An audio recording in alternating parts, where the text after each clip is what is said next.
Here you go. Hey, y'all. So I think we should start with the Teledespero and then move to the chapter notes if that's good with y'all. Yeah.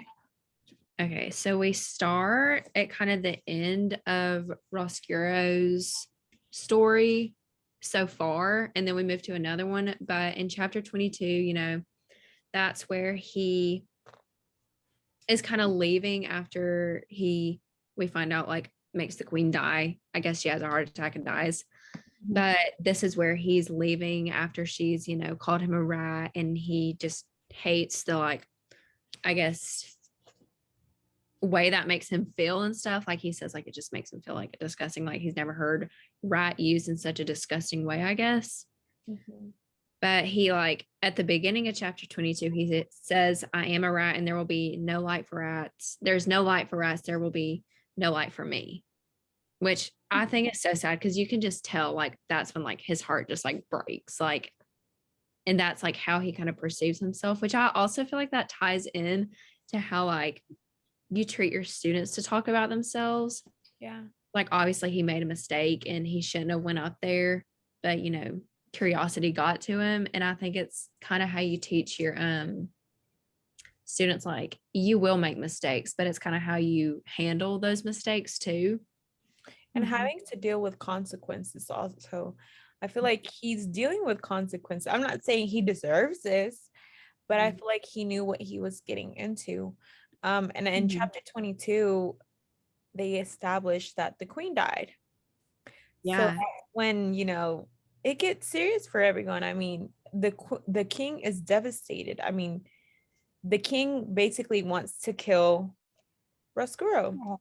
It kind of shows more how the king sees the queen. Because Yeah. I think when I was reading it at first, I was kind of thinking, because I feel like I'm so used to hearing like stories about like royal families and like they don't like actually like love each other.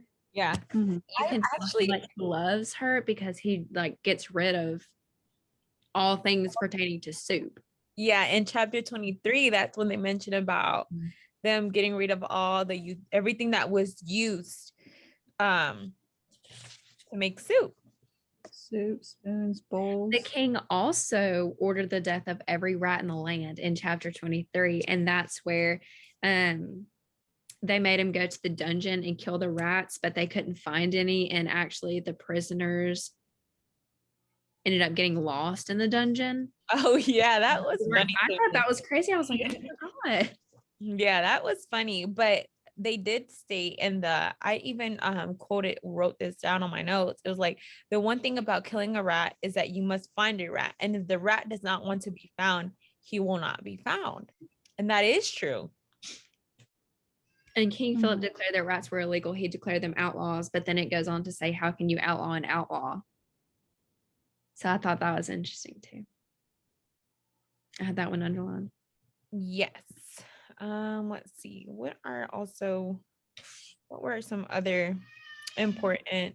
So another important part, I think, was it brings back up Botticelli, how we had in previous book talks talked about him kind of like mesmerizing Roscuro and kind of tricking him with that little locket that he wears around his neck, because it goes back to him swinging the locket back and forth, back and forth. It always says like back and forth, back and forth. So when you read it, it makes you say like, you can kind of picture it. And he says, you see what comes from a rat going upstairs. I hope that you have learned your lesson. Your job in the world is to make others suffer. And then Roscuro mutters, and I feel like every time Botticelli talks to him doing the locket, it says he mutters like he's kind of like in trance when he's talking. He mutters, yes, that's exactly what I intend to do. I will make the princess suffer for how she looked at me. Oh yeah, about Princess P giving him that dirty look. And back to the dirty look, I kind of think it's interesting to see how she perceives Roscuro and kind of how she perceives Despero in the earlier chapters, because she perceives him so ugly and disgusting looking even before he fell in the suit. When she spotted him at the party, it was, oh my gosh, ew, there's a rat. But then when she had seen Despero, it was, oh, he's so cute. And she was telling her dad, because obviously King Philip Hated that rat. brought out emotion in him because he was like, no, it's a rat. Absolutely not. So my thing is, does this girl know the like what he actually caused? Like, does he know the meaning that someone died because of him? Like, because what's his point of him like planning a revenge if he killed He someone? Not that it was- really says, but I almost think it's kind of like the feeling that overtook him when Princess P looked at him that way and kind of spoke to him. I feel like that overpowered the feeling of remorse. Like revenge overpowered the remorse. Like obviously anybody would feel bad for killing someone. Yeah. I don't know. I feel like he's not in the right mindset compared to Desbrox. He was in the right mindset. I feel like he kind of thought a little, he had a better like I guess train of thought. He wasn't so evil as Well, then again, Botticelli was like, putting all this stuff in his head. And when he finally got that hatred feeling, then that's when all of Botticelli's stuff came back to him and was like, oh yeah, rats do belong in the darkness. And that's when the narrator was talking about him planning his revenge and um, mending his crooked and lopsided heart again. And yeah, I think that's when and then like when you said him choosing a bad path to go down. Mhm. Um But also I think it comes into play that Roscuro has Botticelli that's making him or kind of influencing his boss, and Despero only has himself and like his books, I guess. yeah, there's nobody influencing him. in this case, I feel like who would be influencing Despero would be his siblings who are just trying to convert him into an evil rat, but I guess that's not working for him. That's what really makes me think that Botticelli is just bad news with the little walk-it, swinging it back and forth, because that's when he gets more in the mindset of, oh yeah, I have to be vengeful. Yeah. And then at the end of the second book and at the end of chapter 23, we get introduced to a new character, Miggery So. And it says, and though she did not know it yet, she would be instrumental in helping the rat work his revenge. What did y'all think about that? I don't know. Like, yeah, like I do see them coming together because I mean, well, I don't want to skip forward, but when we get introduced to Miggery So, we realize how bad she's had it. And I feel like all of the characters tie together in that sense, feeling lonely. But I really like the end of chapter 23 when it brings all of them, Roscuro, Despero, and Miggery So all together. When Roscuro's planning his revenge, Desbrox is listening to music for the first time, and Miggery So is on her way to the castle. Like, I thought that was. So I feel like they are gonna come together in this story, but I'm so interested to see how it happens. yeah, that's what I'm really interested because they have like connections, but at the same time I feel like they're different in the way they think. And I feel like it teaches students kind of how they handle Personal issues or like what happens back at home and they bring to school. Because I feel like it's like, well, everybody has trauma. Even between the three of us, I'm sure we could all, trauma really. down here and find similarities in all our stories, but it's also kind of how you handle that trauma and kind of like where that leads to you. Because I feel like Despero, it has him searching for love. Obviously Roscuro wants revenge, and then we haven't really figured out Miggery's intentions. We know that she wants to be a princess. But I think it's going to come. I don't know. Yeah, I think it'll turn for her. I don't know. Oh, in chapter in chapter 24. Yeah. We start seeing a little bit more Yeah. We learned that her mom also died. When she was When she sick. was 6. We kind of learned that she was also not very nice to her. Like she died, but she was also not very kind. So I think that also kind of plays like the difference between Princess Pea and Miggery. Even though they have that connection, it was kind of like, oh, well, my mom was great. And then my mom was not really the best. Because when she dies,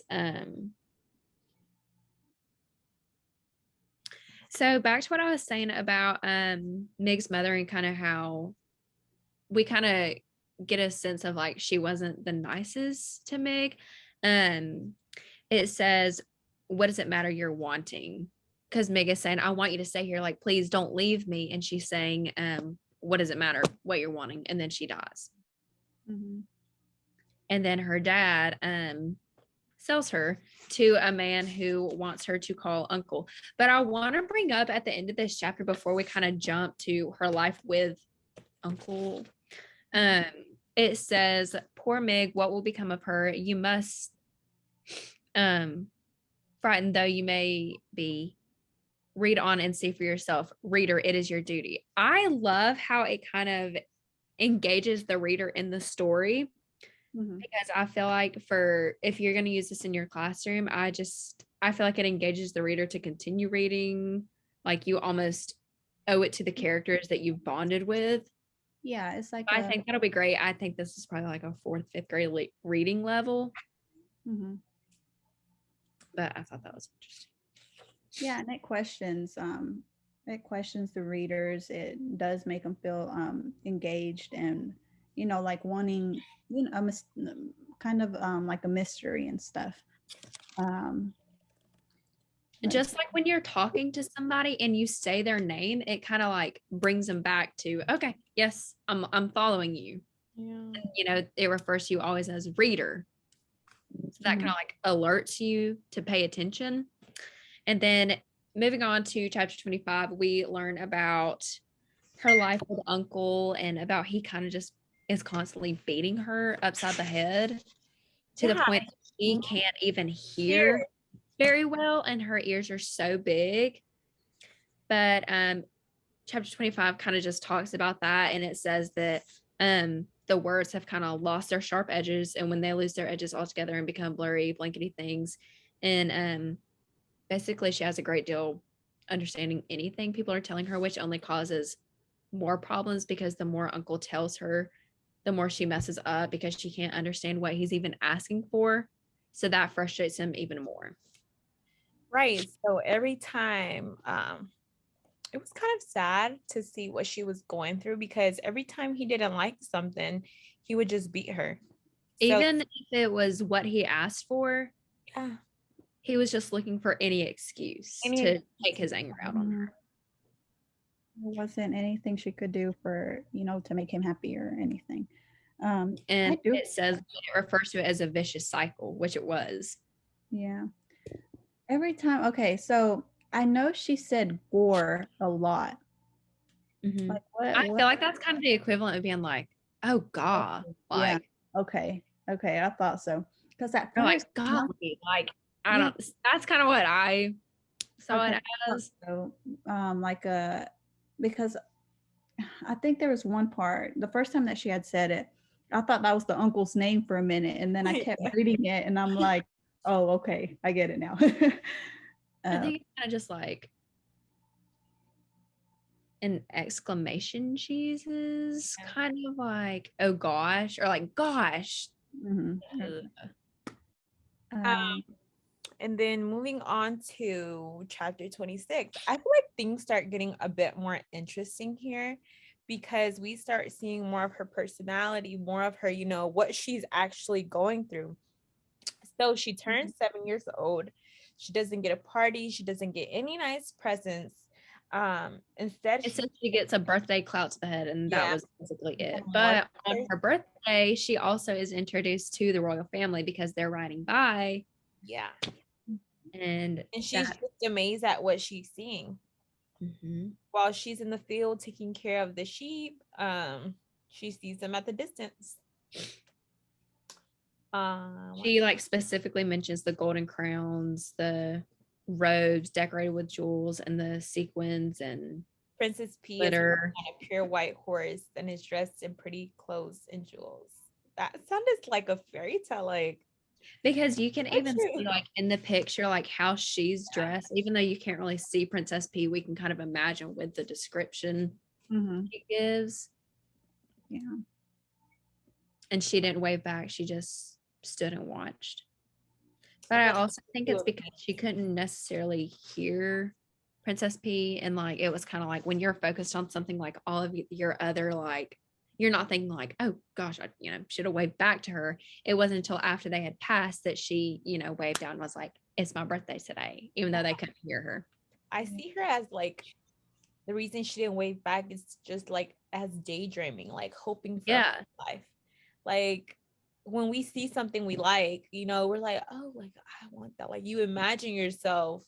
It has to be something to snap you out of it. And I think when they had passed on, that was when she kind of snapped out of it. Mm-hmm. And I feel like she's also trying really hard just to get out that life that she's living. She's not happy. I mean, who would be? But yeah, that was basically chapter 26. Moving on to 27. She kind of speaks to Uncle about what she saw. Yeah, there wasn't And much. he also tells her that he's basically like mad he has her because she's useless, even though she, it seems like, kind of does everything for him. He's still referring to her as like useless. Also, the way he just like tells her straight in her face and laughs about her, how she's too ugly and dumb to be a princess. I feel like that was just like, that brings her hopes down. Like, who wants to hear that? It's like how I feel like with across the board, all the characters have this thing that they want, and then they also have a character telling them that's dumb. Yeah. Like Despero wants love. His siblings tell him, or his whole family, Mouse Council, tells him that's dumb. Rescuro has Botticelli telling him, the light and everything is dumb. Big has Uncle telling her wanting to be a princess is dumb. So I think like it's the people that are bringing them down are also kind of pushing them to do better, to kind of prove these different characters wrong in a way. So that's just sending like a message out to the reader that, yeah, you're going to have people who, don't believe in you, who don't want you to do many stuff, but you just have to find your own light and go for it. Yeah. I really thought it was so sweet how when Meg ran back to her uncle and she was like, oh, I just seen human stars. Like I underlined that. I was like, that's so sweet. Like, because she's probably also never seen anything like that before. You can kind of just tell by the way she's been brought up. That was probably the first time she had seen something like that. And besides like all the beating that he does to her, like she still had, that trust to go and tell him what she saw and that she wants to be a princess. And it just proves how excited she is for it, for her dream, I guess. And for him just to bring her down and say that he doesn't want to hear no more of that foolish talk, it's sad. And I feel like she feels worthless, just like he said. And in chapter 29, this is when the soldiers come and soup is banned, so they're going around collecting all the things in the kingdom. Are we on 28 or 29? 28. It says the soldier knocked on the door and announced that soup was against the law. And then he also says, I suppose the next thing the king will be wanting is my sheep and my girl, seeing as those are the only possessions I have left. So he refers to Meg as a possession. I put in my notes that he, sees her as property, something that he owns, not something that he kind of has.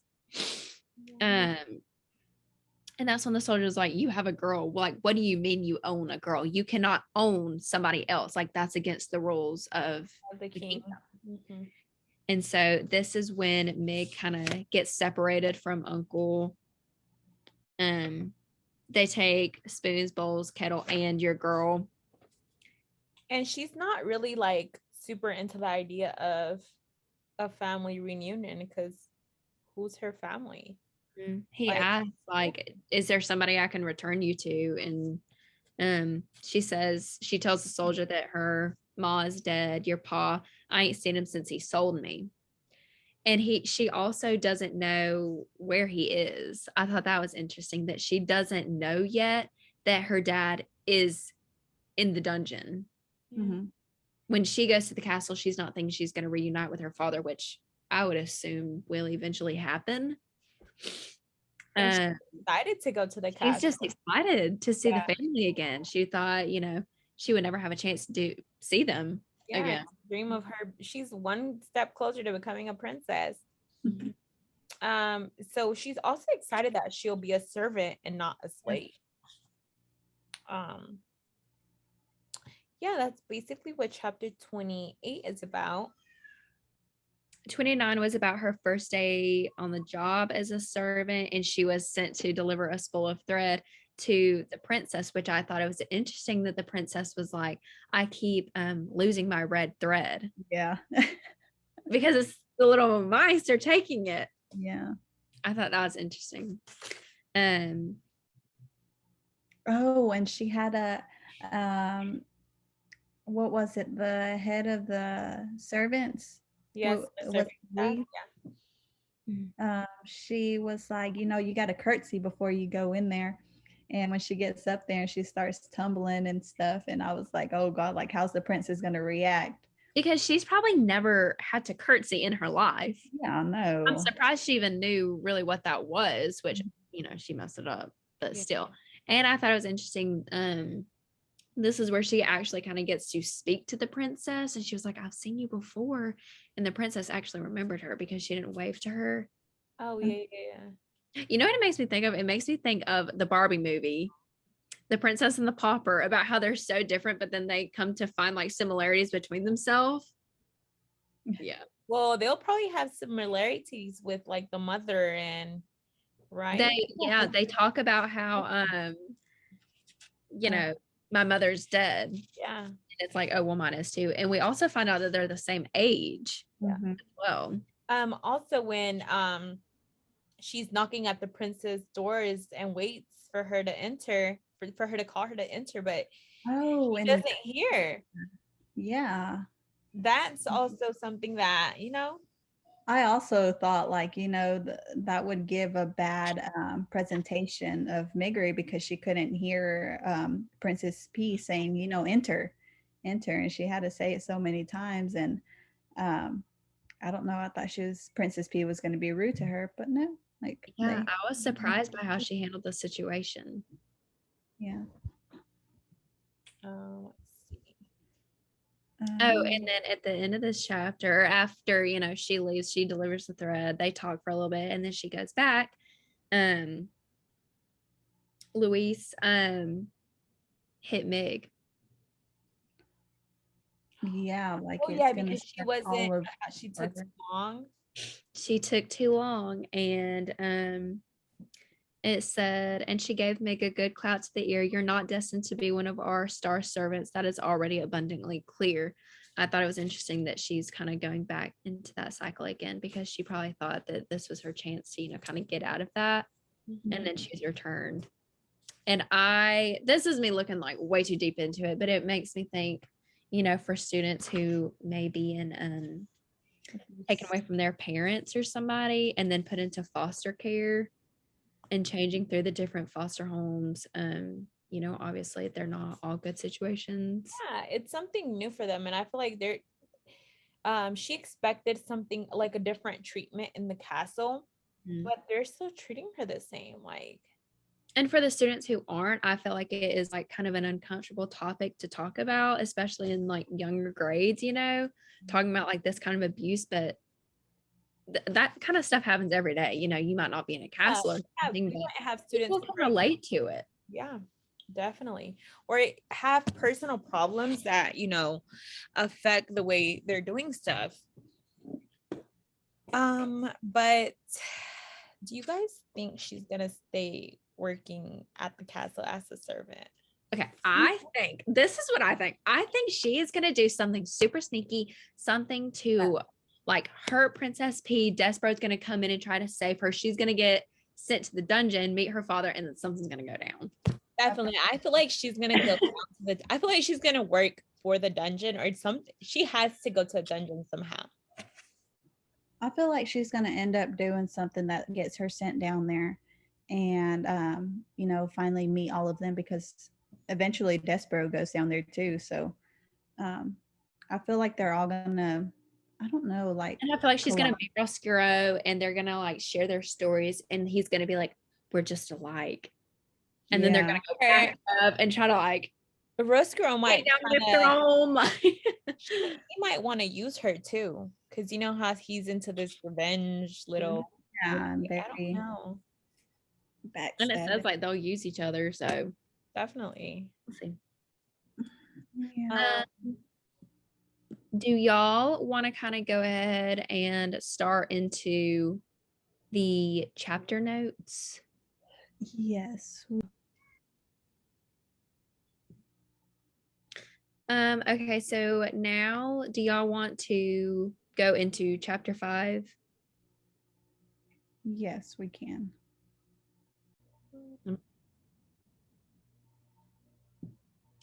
Okay, so like we said, we're going to go ahead and move on to the chapter 5 notes. Let me see. Let me get mine pulled up. So chapter 5 was about the illustration in picture books. Yeah, and here's some picture books are for all ages. It defines text through illustration. Children look at pictures more closely and see the details in these illustrations. I just found that like pictures do help out a lot. Like students are able to not only, they're able to see the description throughout the text. Mm-hmm. Like they're very helpful. Yeah. So in my placement right now, I have first graders, and I've noticed that a lot of times when they're reading the book, they'll look at the pictures. Sometimes it's to the point that I have to cover the picture up because they'll be reading, and if they don't know what a word says, sometimes it's helpful to be like, if they're trying to sound out rabbit, I'm like, let's look over, let's see what we're reading about. What is in this page? Yeah. Mm-hmm. On the other hand, sometimes the pictures kind of mess with the reading comprehension part of it. And it's kind of like, oh, they'll be reading and it'll be like, the rabbit was big. And they'll be like, the rabbit was sitting on a bench. And I'm like, let's cover the picture up and then we can look at it. Yeah, no, I'm in pre-K right now, so they're not really we're not really breaking them into groups up yet. They're just reading as a group, as a huge as a classroom whole. And now I used to sub, and I've subbed for like first and second grade, and I know that you break groups up.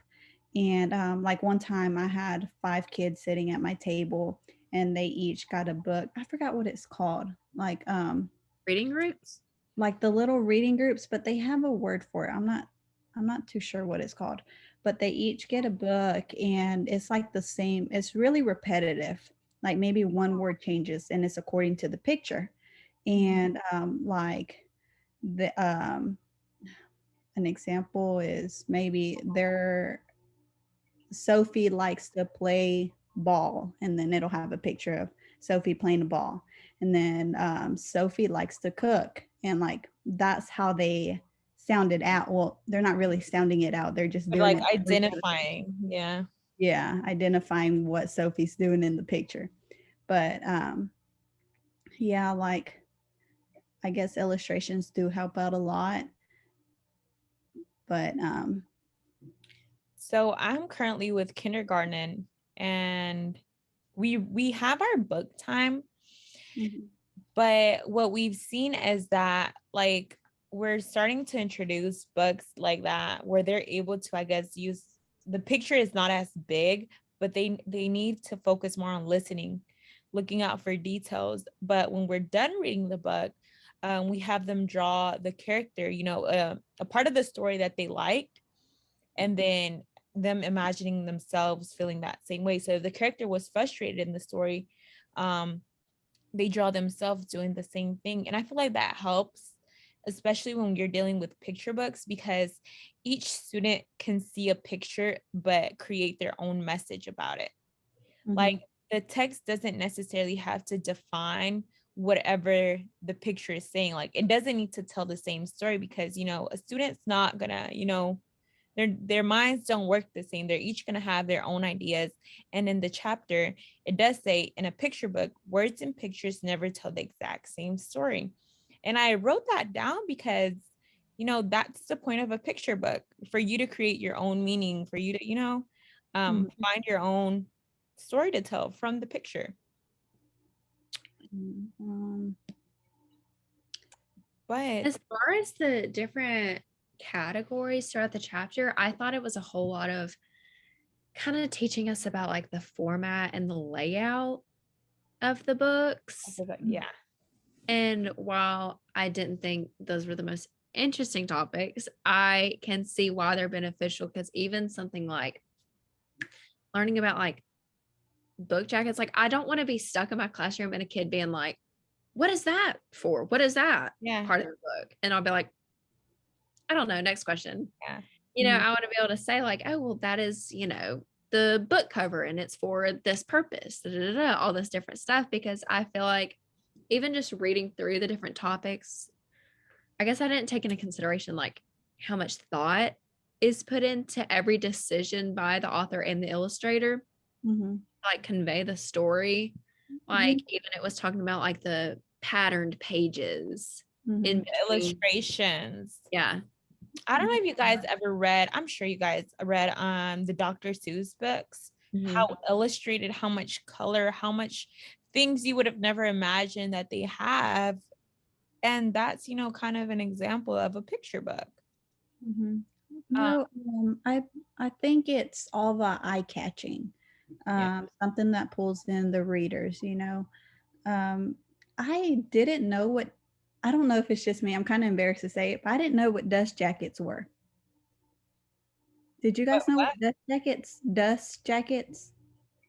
Yeah, my kids actually were asking me about that the other day because they get so proud of themselves, and I feel like they're normally on hardcover books, Uh huh. the little book jackets, and my kids were asking me like, "Oh, what is that for?" Da, da, da, da. Like And they get so proud of themselves when, because like I said, I'm with first grade, so they pretty much destroy anything. They get so Mhm. proud of themselves when they don't mess them up and they keep them on the books. Yeah, Mhm. yeah. Book jackets are. I read dust jackets, but they might be book We jackets. just called them book jackets in the class the other Dust day, Yeah, but jackets, yeah. they wrap around the book. mhm, The but kind of we help keep hardly it ever. Yeah, in condition. yeah. Like you hardly see any of those nowadays. But I mean, they're When I was in school, I would be excited for what is the bookmarks? I don't know if you guys were like into that. Where like, so you keep a page. So like where you just open the book and like they're just there. uh, But we don't, the days that my students go to the library, I'm not there, is on Tuesdays. So yeah. I really don't see that, but they are excited to read, but I don't really see much of that. But different things like with going to the library, like when I when I was little, going to the library was always like the greatest thing. And I remember I always was drawn, even now when I'm picking out classes for my first grade, picking out books to show my first graders, I'm drawn to like the brightly colored Yeah. things. Mhm. When they say don't judge a book by its cover, but what do students gravitate to?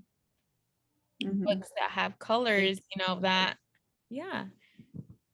I put on the section for book covers, I put don't judge a book based on its cover is a great saying when it comes to like how you treat people, but not necessarily when it comes to actual reading materials, more specifically picture books, because authors and illustrators are fully aware that their covers are being judged. Yes. That's why they put, as we learned, so much thought into the different aspects of it.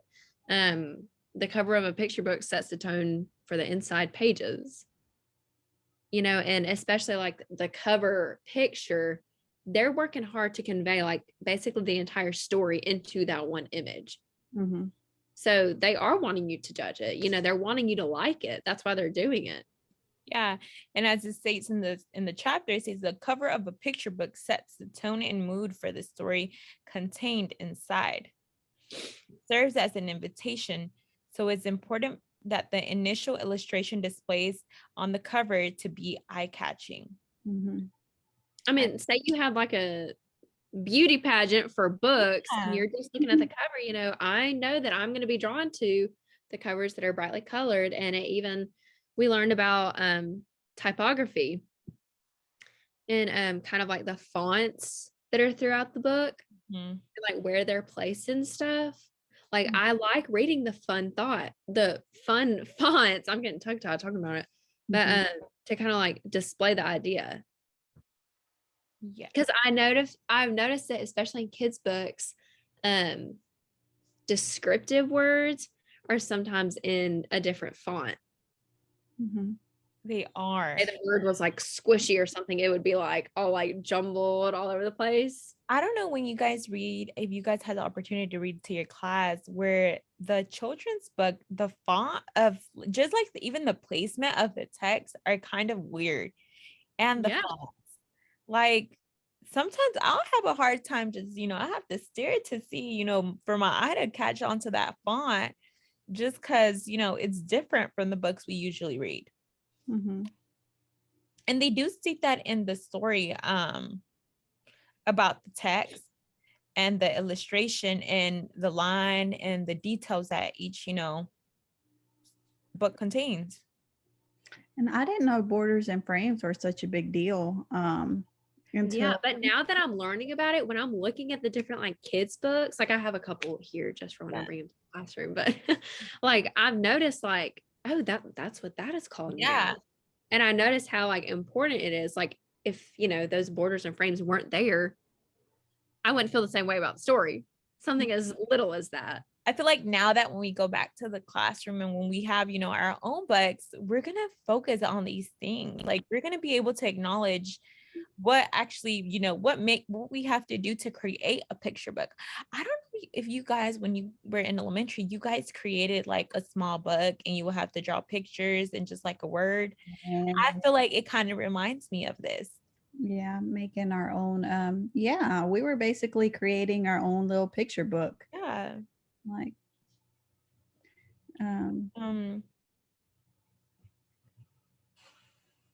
the use of color. I mean, we talked about it, conveys mood and emotion, a sense of concept. Also, I don't know if you guys, I'm sure the use of texture. Have you like had a book and like it has like I usually see on the books. Yes, where like you're able to like touch, they have googly eyes, stuff like that. They also kind of talk about that in this chapter. And I feel like as far as like the use of texture, I feel like typically those books are geared towards like early learners. Even like babies have like their little books that they go through and like you can feel it. But I feel like you could also use that in the classroom later on when you're teaching about like adjectives. The five senses also like taste. We're actually learning about that. We use popcorn, and our kids kind of did struggle to describe like, how does popcorn look? How does it taste? They were kind of confused, but that's understandable because, they're new to this. You're introducing them to a new concept. Yeah, they know it's sweet, but what about, that sweetness is different from other things that you eat? So yeah. Do that in class too. And they gave the kids at snack time, they had the little popcorn, and they were able to fill out a little worksheet, and it had all the five senses. And I don't know, it was so cute. It was the cutest thing ever. So cute.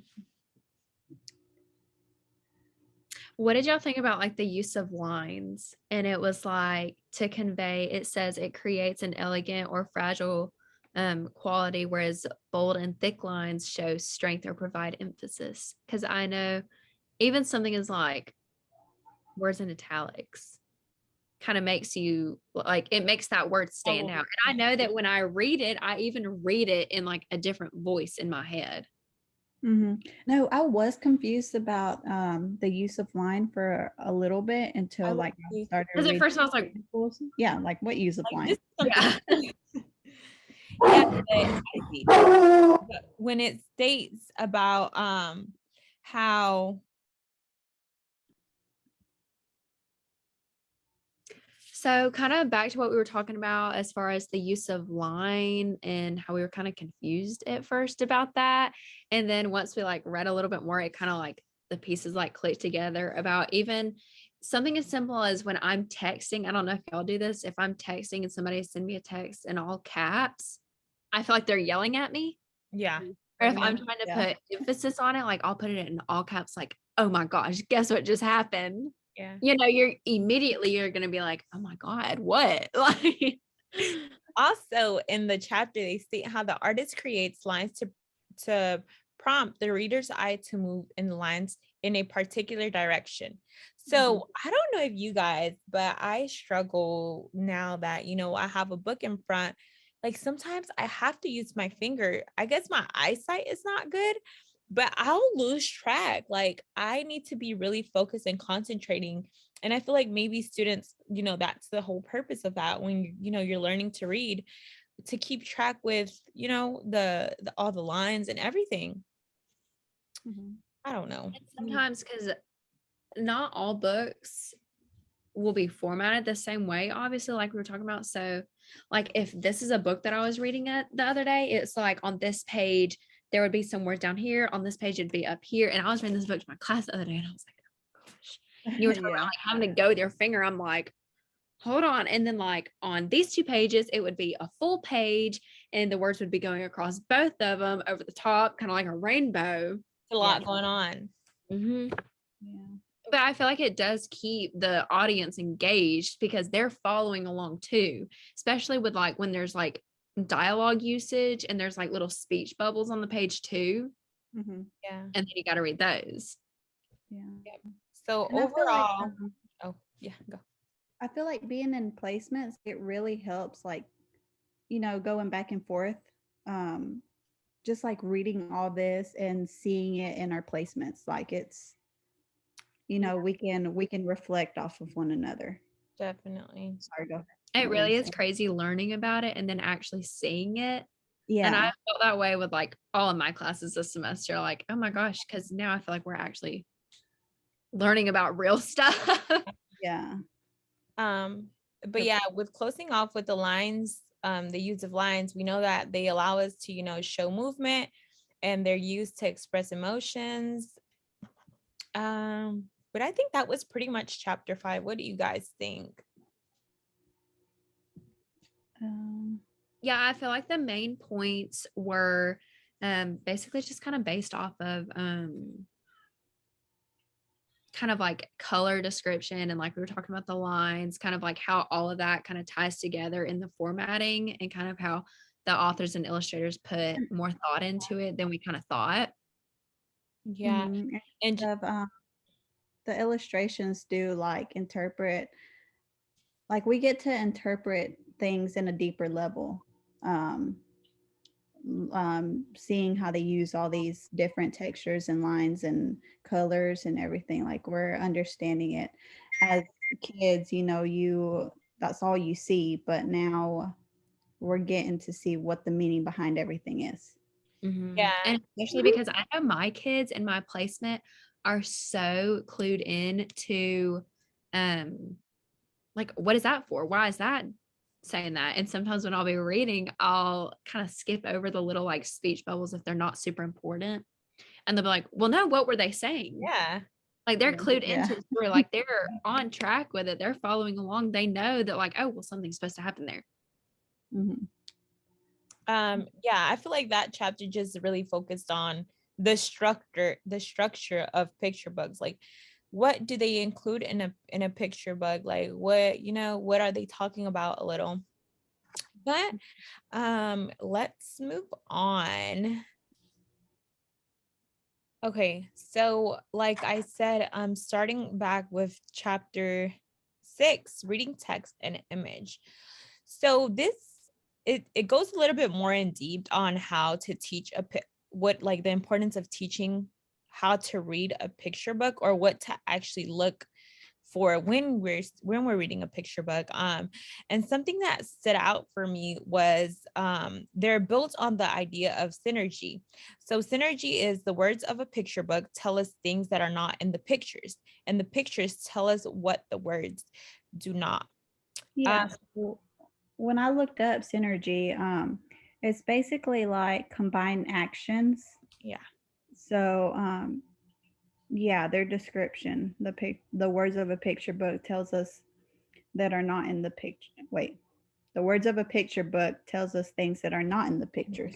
Yeah. And pictures And tells kind of back to what I was talking about with the picture books from chapter 5, as far as my kids will look at the picture and then try to read it when they don't know what it says. They try to look at the picture and guess back on it. based off of that. So like I guess sometimes, they are correlating, but then other times, I guess like in a more advanced Yeah. picture book, advanced, it's a little harder to comprehend if you can't actually read the words. Like obviously in like the early beginner readings, it's like, oh, Bob is kicking a ball.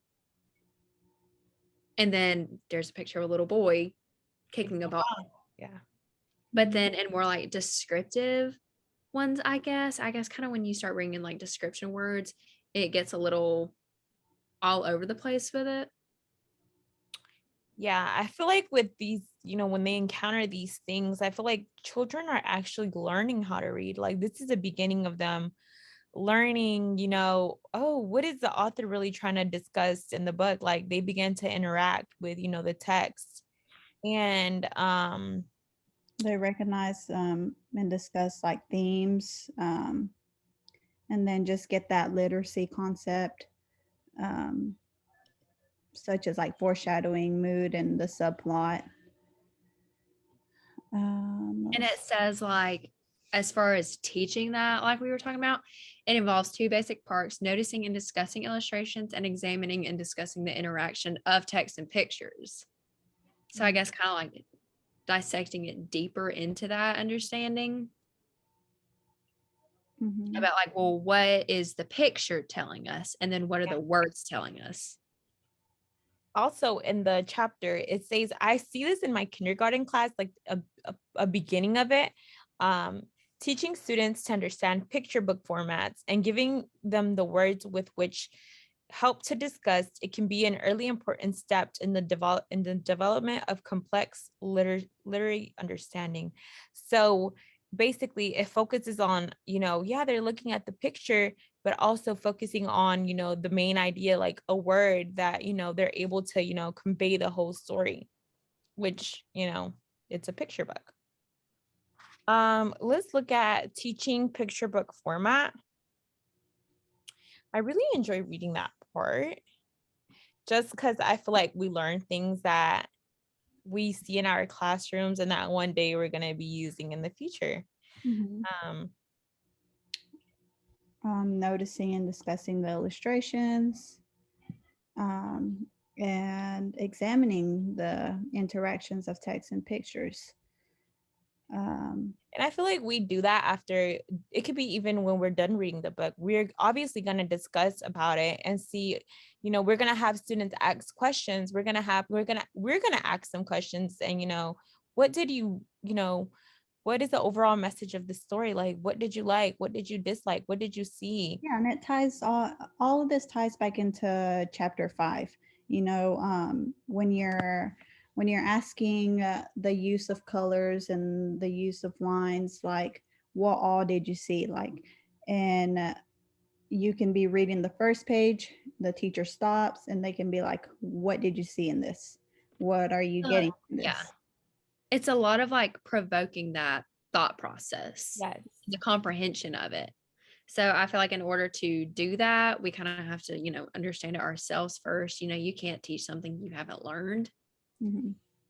But I just feel like these two chapters kind of help the comprehension for both educators and students. Mm-hmm.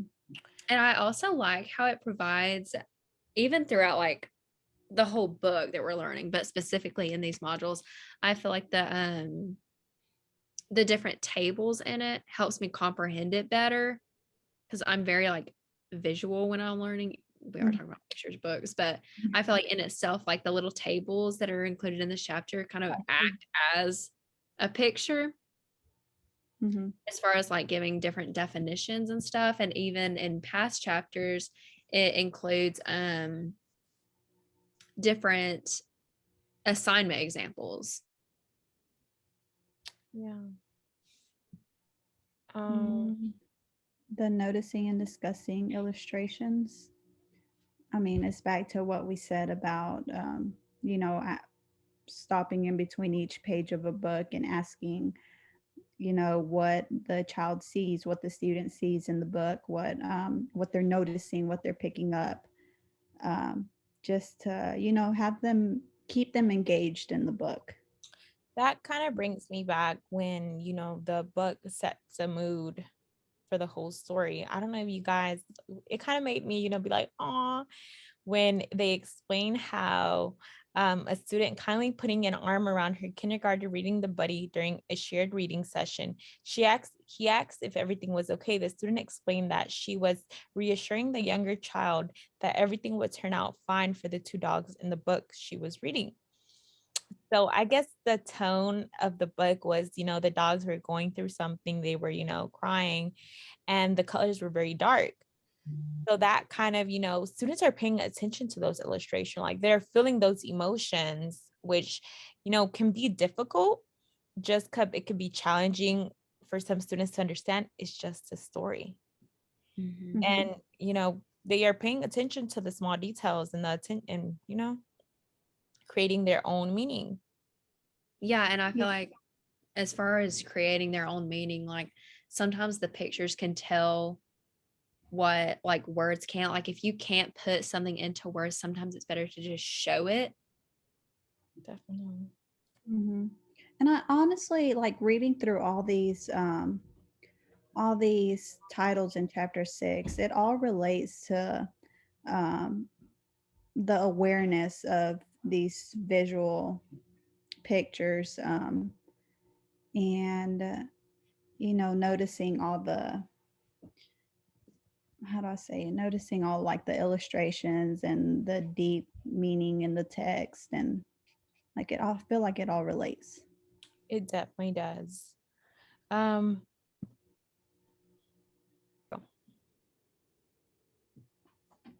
So to kind of conclude chapter 6, what were, I guess, kind of like the key points that stuck out to y'all in chapter, I guess, 5 and 6 combined? Because I think they kind of like go together. I guess that's why we kind of learned about them together, because they kind of follow along, go hand in hand. I think students learn how to think and develop skills um, that apply to, how do I say it, to like build knowledge. Um, like they're noticing and understanding the concept of these images and these picture books, the visual elements, the mood and tone it conveys. Um, I don't know. Like I just, yeah, I feel like that's it. I feel like they're helping kids understand word conveying meaning. They're making connections. But yeah, overall, they're also um they're they're focusing relating. on like context clues, on development, vocabulary development, and they're just using the image to learn new names for objects. I feel like my biggest takeaway from these chapters was when I'm picking out materials to use in my classroom, even picking out like posters and stuff for the kids to read. Like I want to have the ones with the borders, the bright to catch their Followers, attention. yeah, to catch their attention. So I feel like these chapters just kind of helped elaborate on that and help me better understand when I'm picking out different books and stuff at the store. Like if I'm going to Target, I'm going to be drawn to those different pictures. Or if it's a topic that I want my kids clued in on, I'm going to be focusing on the fonts, borders, eye-catching things that keep your attention. Mhm. So overall, I just found these topics really informational. Yeah. Well, I think we did a good job explaining both chapters.